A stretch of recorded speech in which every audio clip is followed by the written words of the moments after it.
Without further ado, let's hit it. Shoot the breeze topic number one is he speaking facts. This is in reference to what is America really? This comes with a link. Let me share my screen. I think it's this one.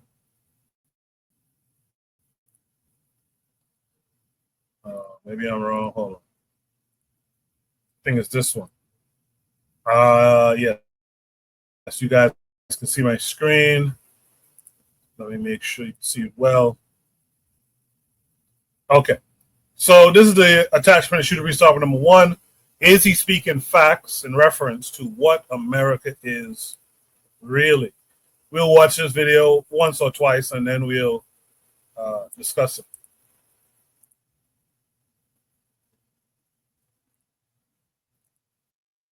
Branding. It's a cover-up. It's a sales pitch in red, white, and blood. I didn't risk my life for a piece of cloth. I risked it because I was sold a lie. I was told I was protecting freedom, that I was fighting terrorism. But the truth is, we are the terror. This nation was built on genocide and slavery, and that's not some radical opinion. That is historical. We wiped out over 90% of the indigenous people's population and trafficked over 12 million Africans into bondage. And when slavery supposedly ended, we just renamed it. Prison labor, chain gangs, redlining, mass incarceration. Our prisons are full of poor folks, especially black and brown, and they're working for pennies an hour, if anything, and they're making products that you buy at Walmart. More people behind bars than any country on earth, yet we call ourselves the land of the free. Y'all realize the military hasn't been drafted since 1973? Think about that for a moment. You don't have to join, but the system makes sure you want to join. Free college, healthcare, a stable paycheck, and not out of generosity, out of desperation. The Pentagon preys on poor and desperate kids. You want to eat?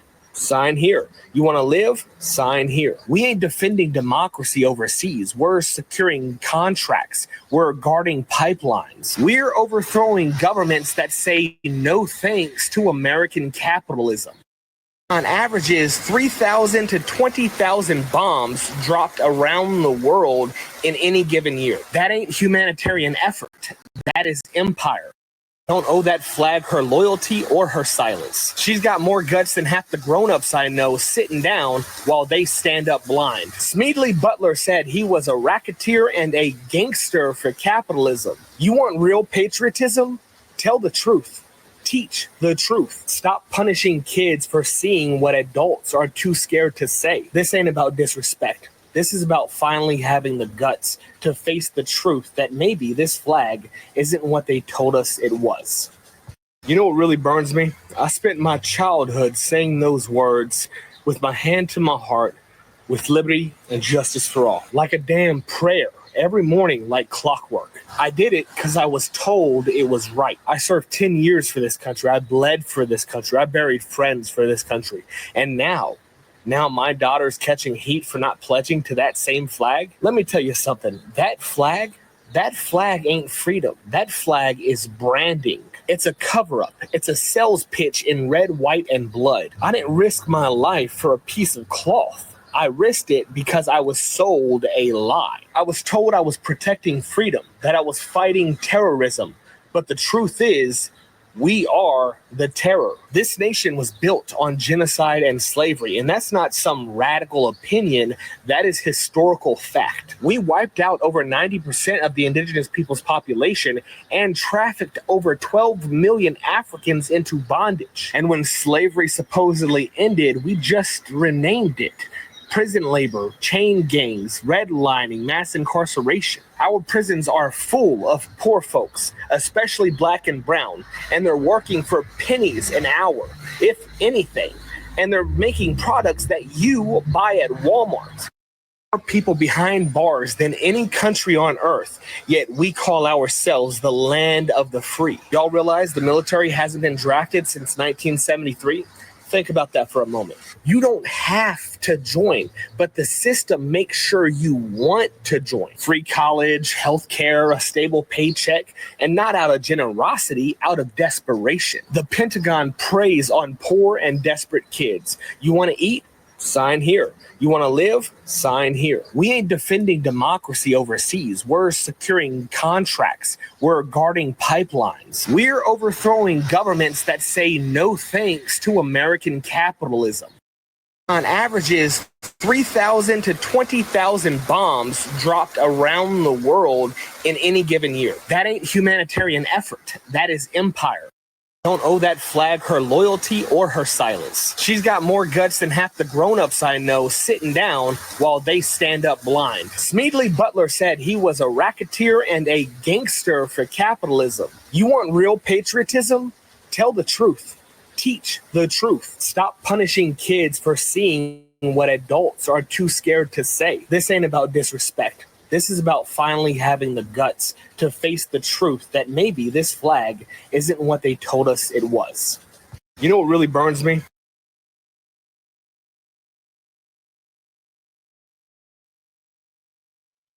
So at first, it only played a portion of the video, but I wanted to make sure everyone could get the full grasp. So I played the whole thing a second time. I'm going to shout out Daily Affirmations by Pauline says, good evening. Good evening to you, my dear. Anthony McPhail's in the chat. He says, America is a European settler state, just like Canada, Australia, New Zealand, South Africa, Rhodesia. Goodbye Triggers is in the chat. Shout out to her. She says, greetings to Coco and the panel. I have been listening to the replays as I have been engaged the past Saturdays, listening in for a bit. I appreciate your ears and yourself tuning in to the frequencies that we're putting out. I do appreciate you being a regular. War Drum says in the chat that propaganda is real. Hulk Hogan's original music. Check that out. Forecast said he must have just took a rocket science class or something. Earlier, War Drum said this guy in the video was talking facts. With that said, let me throw it to my panelists. Let me first introduce the latest panelist to join tonight. That'll be our boy Jackadero. Jackadero, how are you this week? What's going on, Coco, man? I'm in a good mood. What's up? What's up?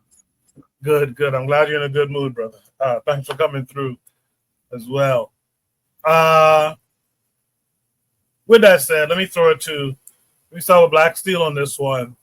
Black Steel, is he speaking facts in reference to what America really is? I mean, he didn't tell a single lie, you know. I'm glad he came to that conclusion. Apparently, dude's a veteran, and apparently his daughter got in trouble for not standing for the Pledge of Allegiance, which is a protected right. For some reason, people want to make it legal where you have to stand for the Pledge of Allegiance, which is a ridiculous statement. But no, he doesn't. I mean, everything he said was accurate. Nothing he said was inaccurate. It just takes white people a little bit of time to get to the conclusion. You know, they always figure it out after the fact. I believe it was the British Prime Minister Winston Churchill said that we can always count on Americans to do the right thing after they've tried everything else. So I think that yeah, he's right. Everything he's saying is accurate. I think he has a certain level of understanding, seeing as how he's a veteran. You know, he's been overseas. He's engaged in the colonial wars. And he was saying we're not. He noted we're not defending democracy. It's just resource extraction. It's about containing the global South. It's about putting down real democracy. He also talked about the poverty draft. You know, young people who are impoverished, who might not have access to certain things, housing, schooling. You know, you can join the military, get a GI Bill, You know, you get to travel the world, get a pension. So there's incentives to joining that, but they don't tell you the dark side of it. They don't tell you the negative. They don't tell you that 20 veterans commit suicide every day. They don't tell you the fact that um, people who serve the military are overrepresented when it comes to homelessness, to suicide, to alcoholism and drug addiction. So when you combine all these factors, yeah, everything he said was true. A couple of things I would say his math's a little off as far as where he talked about the numbers of people killed. So most of you mentioned most of the Americans died. Most the original thing that killed the Native Americans was disease, right? So, but they got disease from white people. But the idea that white people killed most of Native Americans is false. Most of Native Americans died through contact with diseases which they had no immunity to. That's one thing. And two, the numbers you said about 12 million Africans, that's for the entire um, transatlantic slave trade. So in reality, most of those Africans who were trafficked um, didn't come to America. They came to the Caribbean and South America. But that's just me nitpicking. But yeah, he's telling the truth.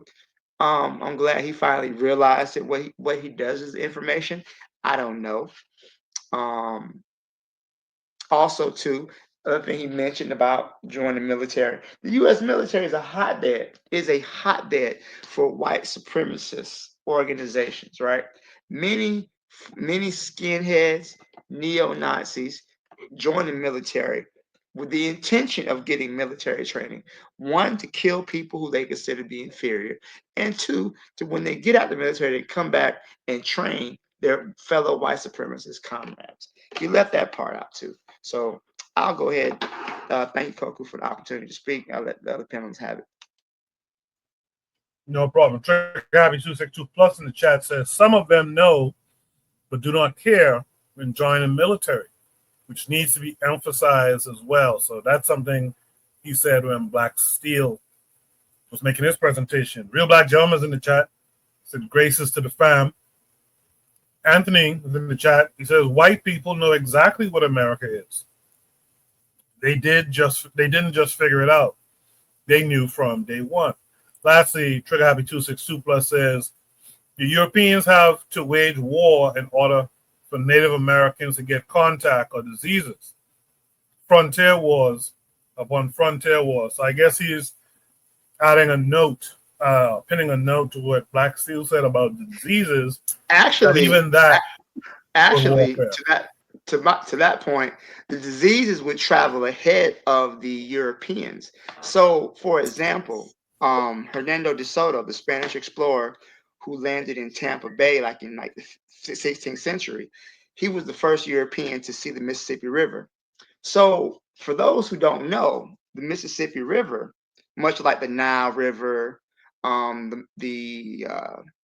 was the Euphrates River, that was like a place of civilization. Many Native Americans lived alongside the river.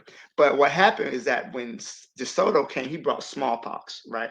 But the smallpox disease would travel ahead of his army because Native Americans would get sick, they'd pass it along.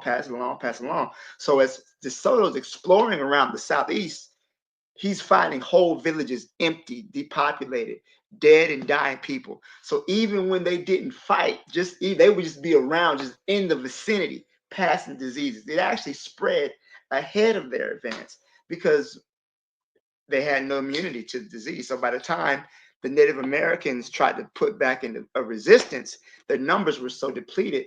That's what got them able to conquer them. Yeah, I doubt that they would have been successful if they hadn't had the advantage of disease. Cold game. With that said, let me go to Jackadero. Jackadero, what say you to this? Is he speaking facts? Yeah, I heard the rant that this gentleman was, if I can call him a gentleman, was speaking, and Black Steel pointed out something that I didn't know, some background information that maybe what inspired him to go on the rant was his daughter getting punished for not standing up for the flag. Speaking of the flag, did anybody notice that the flag behind him in the video is upside down? And was that on purpose? Like, is he that I peeped upset? that. I peeped that, and I assumed in my head he did that intentionally as a disrespect. When the flag is upside down, it's meant to show distress. Like if you see a flag, if you're on a ship, you see a ship in the ocean, it's flying upside down. That means that ship is in danger. I did not know this. Yeah. I did not know this. Yeah, it just yeah, he's having his take on it, but you know, the large white American community, I'm assuming, would label him as a leftist with this take, because this is, you know, this doesn't represent a conservative take. Why I say that is because, you know, in American politics, to be left or to be left leaning is to be un-American. You know, the right prides itself, at least on the outside looking in, on being the party of America, being pro-patriotic and blah, blah, blah, blah, blah, blah, blah, blah, blah, blah. So is he valid in his points? Yeah, sure, he's valid. But also, it just sounds like if somebody else were to watch this, another white American, they'd be like, well, you know, with that, you're still, it looks like you're still enjoying all the freedoms and the benefits of everything that people before you got. You know, all the things that would happen to the Native Americans will look at you. You know, you don't have any neighbors. He looks like he lives in a townhouse or some sort of establishment like that. I'm assuming that he probably doesn't have any Native American neighbors. You know, me, myself, I barely saw Native Americans, and I live here and grew up here in the Midwest, barely. So it's like, hey, was it for a greater good for Wazungu? It looks like it did. So, you know, if I was a white American, I'd be like, what the hell are you complaining about? Like, you got to join the military. You got to have those benefits. Now, did those benefits live up to everything that you wanted? Maybe not. But nonetheless, it's like, you're talking to us on the internet. So it's like, what are you complaining about? You know, if I was a white American watching this, I'd be pretty upset. I'd be like, what are you doing? Black Steel points out something that, you know, veterans, they often make up a large amount of, or a significant amount of, the homeless population in the United States. I would love to see those numbers in every single country, because I would assume that that's probably how it is. You know, fun fact, since, you know, we are Pan-African nationalists, for those that don't know, in Eritrea, you know, they have mandatory selective service. So it's not a selective service, it's like an elective service. It's like you have to. But nonetheless, is that with Eritrea's situation is that oftentimes I think it's like I don't know. I wish I could, if I felt compelled, I'd look it up on how many months or years that both the male and the female Eritrean citizen has to serve in the military. But there's so many cases of it being reported where people serve pretty much for the rest of their life after they turn 18, the rest of their life. And it's all because of, you know, your commanding supervisor that says you're free to leave or not. And I say that to say, like, yeah, at least with the United States military, again, I'm speaking objectively here. I'm not in support of the United States. Please don't get me wrong. But speaking objectively, at least with the United States, you know, it's what, 2 terms and then 2 tours. And then it's up to you. You know, you don't necessarily have to be in the military for the rest of your life. So as much as the reports about homelessness among veterans are, isn't it a common narrative with at least in the Black American community that once people get in the military, they either choose a Camaro or a Challenger? So it's like, I don't know, you know, does it, like, this financial literacy, do we have to have a conversation about financial literacy? Because I see more than enough military vets enjoying themselves. So it's like, well, what was that person doing with their money that this next person wasn't doing? So it's just like, yeah, is he speaking facts? Sure.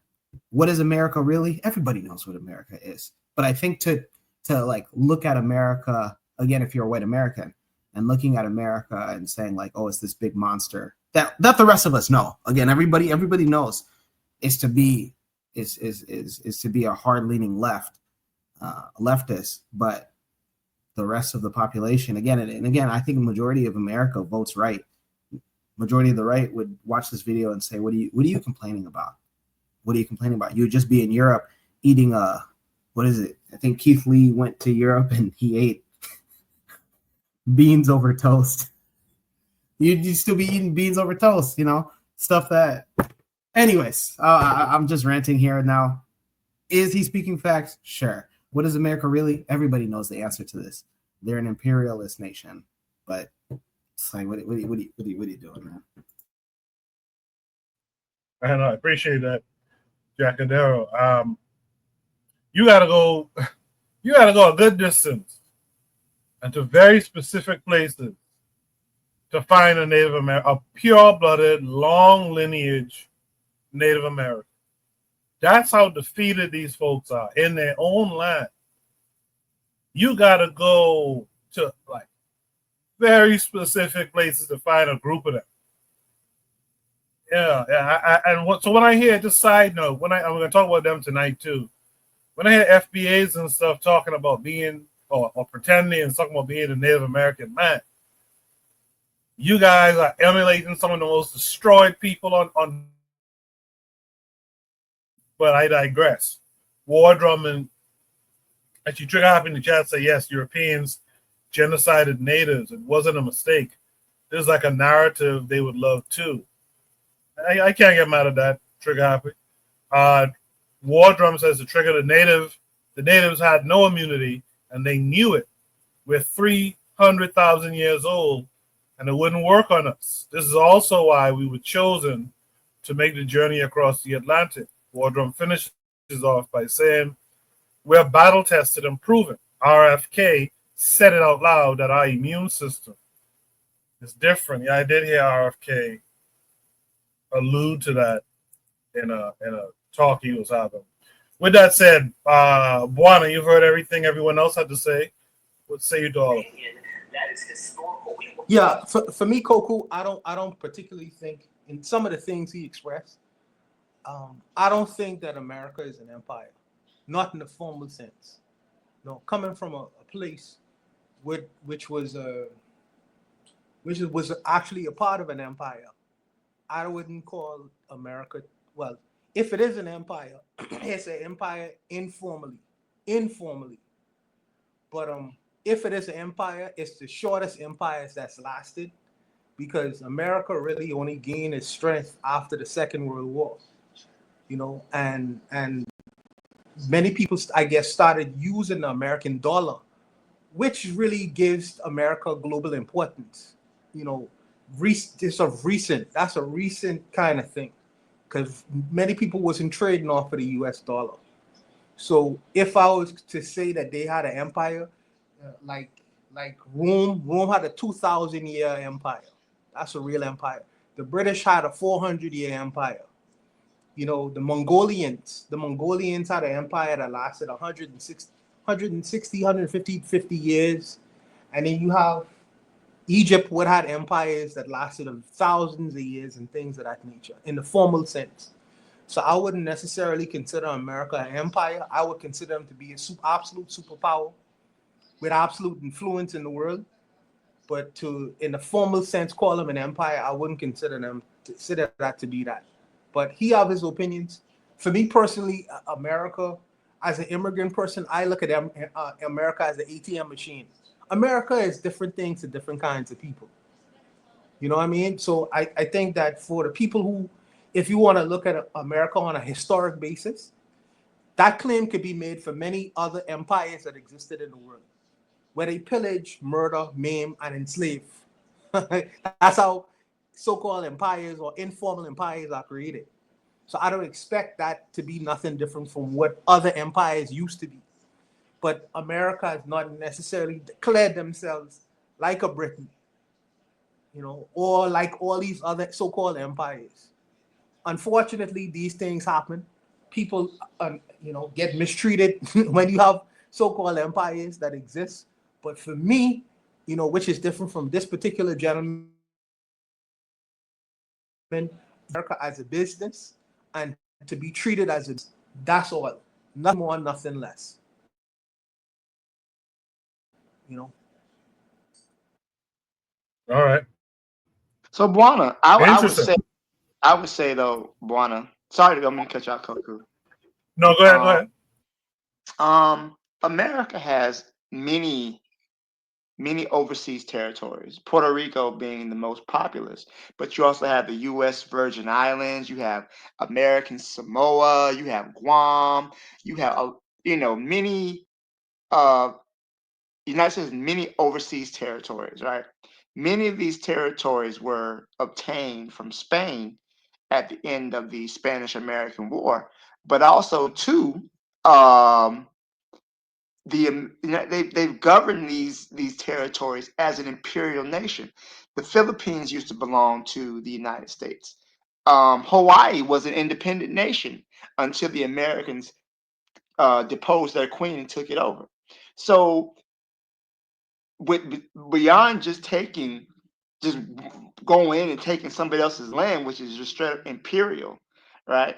The 800 military bases that are scattered across the world allows the United States to project force anywhere. And they have their enemies surrounded. They have China surrounded with military bases. They have Russia surrounded with military bases. That military base on every continent, including Antarctica. So you have it. So basically, by that very definition, the United States is an empire. The fact that countries are forced to buy oil in US dollars, which requires them to keep a reserve of US currency, the petrodollar, right? This is a way America can project power. So even though the length of time is not as long as the British or the Egyptians or the Syrians, whoever the fuck, right? It still functions as an imperial nation. Okay, so my answer to that is,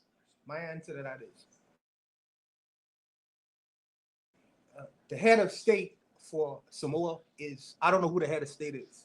I don't know who the head of state is for that territory. Okay, I do know that Hawaii was taken over by the American colony, by America, the white Americans. I also do know that the white Americans was influential in Liberia. In fact, one of the places, the main city is called Monroeville.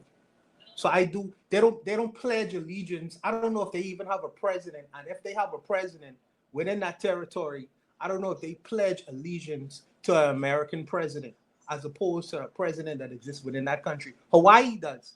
Hawaii, the head of state for Hawaii, which used to be an original territory, is the president of the United States. That wasn't always the case. As far as what you say in terms of force, America used to be the superpower in the world that could make that claim, enforcing territories and influencing territories to do specific things. You are absolutely right about that. But now the game is 9 other countries have the nuclear capabilities of creating massive harm to America, just as America could create massive harm to them. See, the thing is, if you have the big stick, right? You could always tell me what to do and influence me in terms of anything that I can and cannot do. This is what was distinctive about empire. Now, if I have the big stick and you have the big stick, you can't tell me so much and influence me so much. You can make claims. You could say we the best of the best and all these other things. But if I have the big stick and you have the big stick, that means we in a fight. And the reality is, in today's society, in the so-called the next so-called world war, the next world war, if I have nuclear armaments and you have 1,000 nuclear armaments, I only need 5 to completely restructure and change a society as you know it. And 9 countries have the ability to do so besides the United States of America. So you could say you imposing power in the world, but if, like I say, if I have the big stick and you have the big stick, you want so much have the influence. This is why China is in Africa. This is why Russia's in Africa. This is why African presidents right now say, well, we don't need your money. We don't need your influence. Get out of here. And they could do that because they understand there's other forces that exist in the world. That's comparative. That's comparative. So what do you do in that scenario? You can't make these claims to empire when my stick is just as big as yours. That's all I'm saying. That's all I'm saying. I mean, we're definitely moving towards a multipolar world. I think that just because you have one empire don't mean you can't have two. You know, the Athenians beef with the Spartans. You know, the Romans had beef with the Persians. So that's one thing. So I do see what you're saying, but I think that the idea that we live in a multipolar world is what the U.S. really wants to avoid.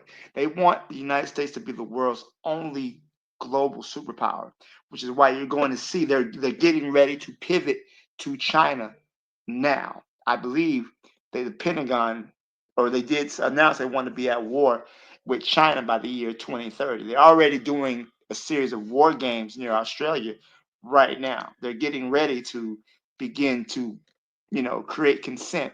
The idea is to go after China, go after Russia, anybody who's a member of the what they call the axis of resistance: Iran, Russia, China. They tested Iran. They realized they weren't ready for Iran just yet. So I don't know what they're doing, but I definitely could see the desire to remain the world's global superpower.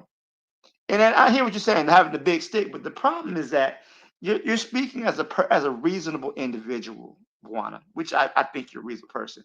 Nobody wants to see the world engulfed in nuclear hellfire. However, the United States is governed by psychopaths.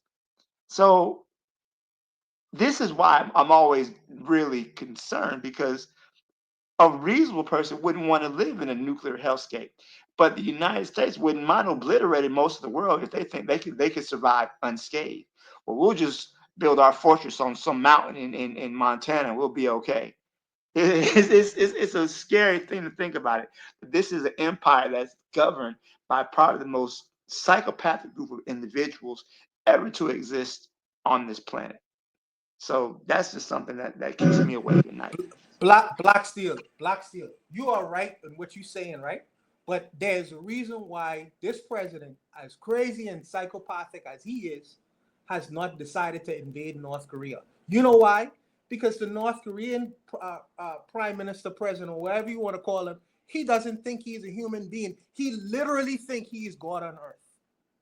So that kind of psychopathy could be matched by another kind of psychopathy. What do you do in that instance? And he have nuclear capabilities too. This is the reason why they don't mess with certain people. We're gonna be good friends because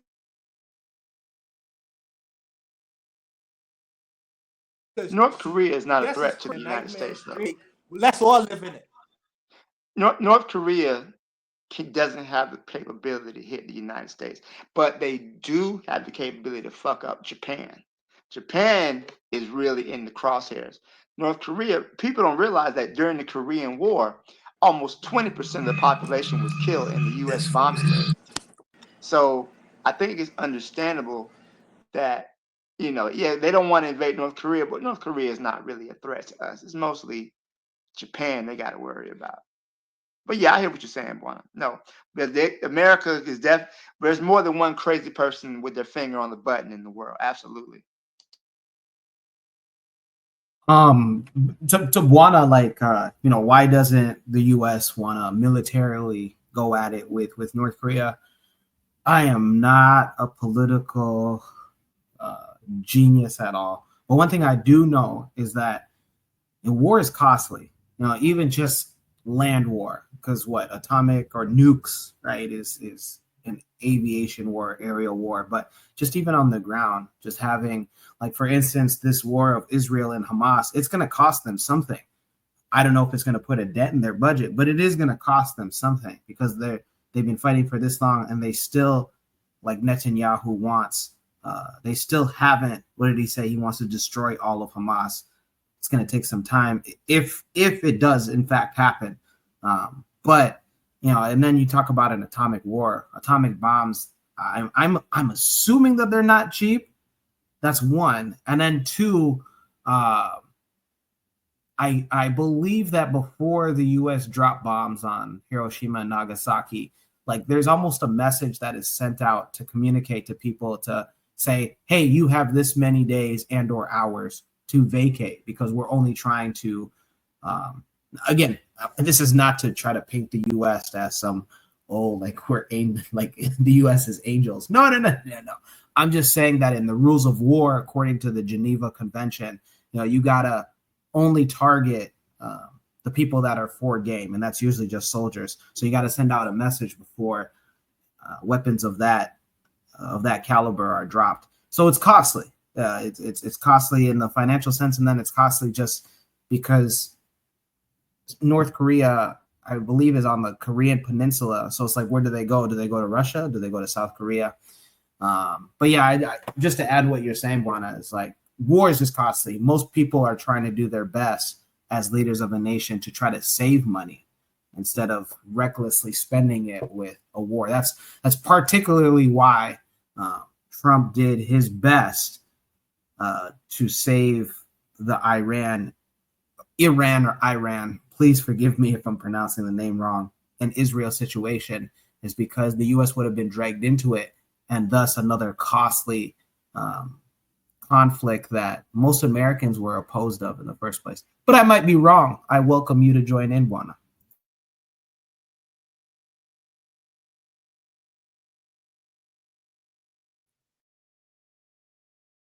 Bakari says peace and Black African power. Real Black Gentleman said that the gentleman in the video ain't really saying anything profound, but I appreciate his candor. He says not all folks are on the same type of time in any case. Shout out to Real Black Gentleman RBG. Trigger says, drones will be big at the next big war. Nuclear armaments are mostly a stick measuring contest and used to stick fair of a response. Plus, Europeans aren't bombing some of these lucrative places. So there's that. Shout out to Brother Bakari. Trigabi said, North Korea is covertly aligned and protected by China, even if it's reported that they have shaky relations. Lastly, Brother Bakari says, on Korea, crazy president said he has a nuclear bomb that will take Cali off of the map. With that said, does anyone on the panel have any last thoughts, any last comments, or something another panelist would have said? I think Buana was being encouraged to respond to what Jacadero just said, but maybe Buana has no comment. If not, we'll go to the next. No, Coco. The only thing I would say is there is a book by this lady named called Ann Jacobson. The book is called Nuclear War, where she goes on to describe the nuclear capabilities of the United States and other countries in the world, and what would happen if a president was to decide to press that button. What is she goes into all the protocols of what would eventually happen. She said it would take 72 minutes to completely change the world.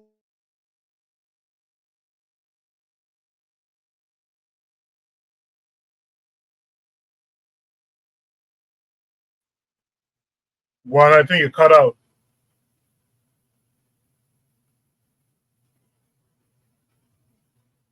You guys can't hear Buana, right? No, I can't hear him. Well, Negative. I was just about to ask if you guys could hear me. Buana, go out and come back in. If you can hear my voice, go out and come back in. For some reason, your audio dropped and it's not playing.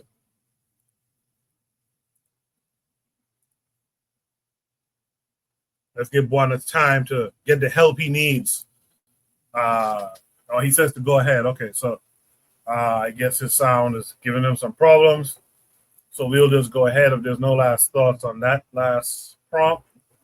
Let's go to Shoot the Breeze topic number 2.